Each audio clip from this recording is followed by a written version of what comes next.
అనకాపల్లి జిల్లాలో అవినీతి నిరోధక శాఖ అధికారుల వేటలో వీఆర్ఓ చిక్కాడు.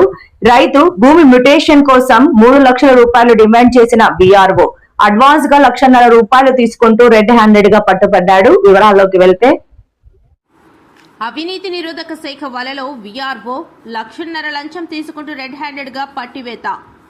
అనకాపల్లి జిల్లాలో అవినీతి నిరోధక శాఖ అధికారుల వేటలో వీఆర్ఓ చిక్కాడు.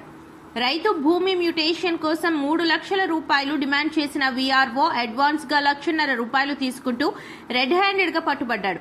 వివరాల్లోకి వెళితే అనకాపల్లి జిల్లా బుచ్చయ్యపేట మండలం పి భీమవరం గ్రామానికి చెందిన వీఆర్ఓ పోతల శంకర్రావు ఒక రైతుకు చెందిన 3 ఎకరాల భూమి రీసర్వేలో వేరొకరి పేరుతో నమోదైందని సరిచేయడానికి 3 లక్షల రూపాయలు కావాలని డిమాండ్ చేశాడు. ముందుగా 1,50,000 రూపాయలు అడ్వాన్స్ గా ఇవ్వాలని ఒత్తిడి తెచ్చినట్లు సమాచారం. దీంతో బాధిత రైతు అవినీతి నిరోధక శాఖ అధికారులను ఆశ్రయించాడు. అధికారులు ప్రణాళిక ప్రకారం ఈ రోజు పి భీమవరం సచివాలయం వద్ద రైతు డబ్బులు అందజేస్తుండగా వీఆర్ఓ శంకర్ రావును రెడ్ హ్యాండెడ్ గా పట్టుకున్నారు.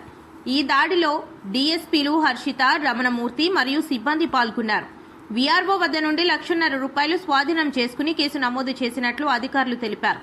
ఈ ఘటనతో స్థానికంగా కలకలం రేగింది. భూ సంబంధిత వ్యవహారాల్లో అవినీతిపై అధికారులు మరింత నిఘా పెంచనున్నట్లు వెల్లడించారు. మన యాంటీ కరప్షన్ బ్యూరో తరఫున హర్షిత నిన్నే డిఎస్పీని, తర్వాత రమణమూర్తి డిఎస్పీ గారు ఈరోజు ఒక ట్రాప్ జరిగింది. పి భీమవరం అన్న సచివాలయంలో పనిచేస్తున్నటువంటి ఒక వీఆర్ఓ, ఈ బుచ్చయ్యపేట మండల్కి చెందిన వీఆర్ఓ అండి. ఆయన పి భీమవరంకి సంబంధించిన సచివాలయంలో ఉన్న ఒక ల్యాండ్ ఓనర్ దగ్గర నుంచి ఆ ల్యాండ్ని మ్యుటేషన్ చేసి దానిలో ల్యాండ్ పార్సల్ మ్యాప్ ఎల్పిఎంకి గాను అతని ఒక 2.5 ఏకర్స్కి గాను 1,50,000 డబ్బులు ఇస్తే పని అవుతుంది అని చెప్పి డిమాండ్ చేశారు. సో ఈరోజు అది మాకు రెడ్ హ్యాండెడ్గా ఏసీబీ వారు వచ్చి పట్టుకున్నామండి. Thank you very much. ఈ వీఆర్ఓ పేరు పోతల శంకర్రావు. ప్రజెంట్ అయితే ఆయన వీఆర్ఓ గానే 2008లో రిక్రూట్ అయ్యారు. అది కొంచెం కాన్ఫిడెన్షియల్ అండి, ఎందుకంటే కంప్లైంట్ ఇచ్చిన వాళ్ళ డీటెయిల్స్ బయటకు పెడితే వాళ్ళకి ప్రాబ్లం అవ్వచ్చు కదా ఫ్యూచర్. ఏమండి 1,50,000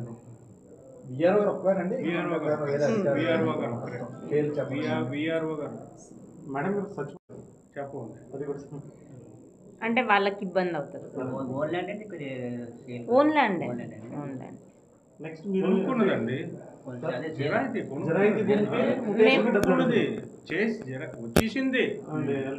వచ్చేసింది ఆయనకి అన్ని వచ్చేసింది. మళ్ళీ రీసర్వే అని పెట్టారు కదా, అందులో మళ్ళీ పాతోడ పేరు మీదకి ఎక్కించాడు మహానుభావుడు. దాన్ని మార్చడం కోసం ఇదేంట్రా బాబు, నేను కొనుక్కున్నాను, నాకు వచ్చితే పాస్బుక్ కూడా వచ్చింది కదా, మళ్ళీ నాకు నాకు ఎవడైతే అమ్మాడో ఆడిదే చూపిస్తుంది ఎల్పిఎంలోనే అని అంటే, ఆహా అలాగా, మరి అది అలాగే జరిగిందో మరి చూద్దాం, మళ్ళీ 1,50,000 అంటాడు.